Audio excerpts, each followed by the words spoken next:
Doctor ortho, अब दर्द भी घुटने टेकेगा। देश की राजधानी दिल्ली में भारतीय जनता पार्टी 3 महीने से ज्यादा वक्त हो चुका है सरकार में बैठी हुई है और वहीं 27 साल का वनवास उन्होंने खत्म किया है। लेकिन 10 साल से आम आदमी पार्टी ने जिस तरीके से दिल्ली के अंदर राज किया, उसने अपने तरीके से दिल्ली का शासन चलाया। लेकिन अब राजधानी दिल्ली में अगर बात करें क्राइम के ग्राफ की, तो पिछले कई महीनों में दिल्ली के अंदर हत्या, लूट की वारदातों को लेकर तमाम दिल्ली पुलिस पर और बीजेपी की सरकार पर आम आदमी पार्टी ने सवाल उठाए।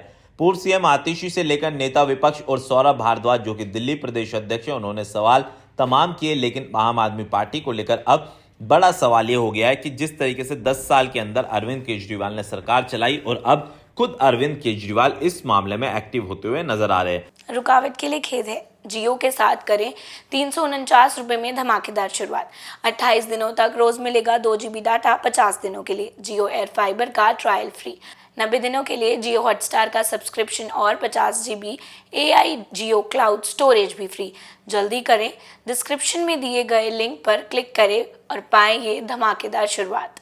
दरअसल अरविंद केजरीवाल ने एक ट्वीट किया है जो पिछले कई दिनों से सोशल मीडिया पर वायरल हो रहा है। अरविंद केजरीवाल ने अपने ट्वीट में लिखा कि 4 इंजन की सरकार है, लेकिन दिल्ली में कानून व्यवस्था पटरी से उतरी हुई है। लूट, हत्या, रंगदारी आम बात दिल्ली के अंदर हो गई है। बीजेपी की 4 इंजन की सरकारें दिल्ली को बर्बाद कर देगी। हालांकि अरविंद केजरीवाल के इस ट्वीट को लेकर बीजेपी ने निशाना साधा। बीजेपी ने कहा कि अरविंद केजरीवाल के पास अब कोई काम नहीं बचा है। दिल्ली के लोगों ने उनको नकार दिया और वो खुद अपनी विधानसभा सीट भी हार चुके हैं।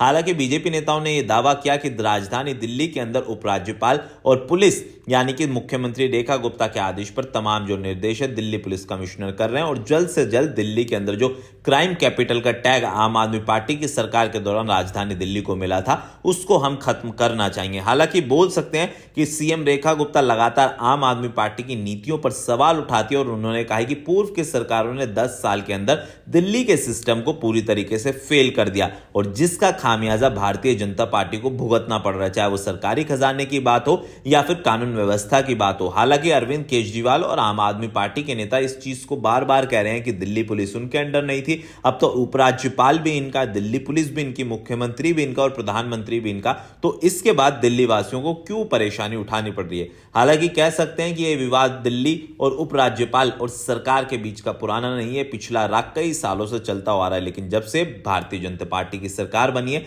जनता भी अब देखना चाहेगी कि किस तालमेल के साथ मुख्यमंत्री रेखा गुप्ता दिल्ली को चलाती हैं। डॉक्टर ऑर्थो, अब दर्द भी घुटने टेकेगा।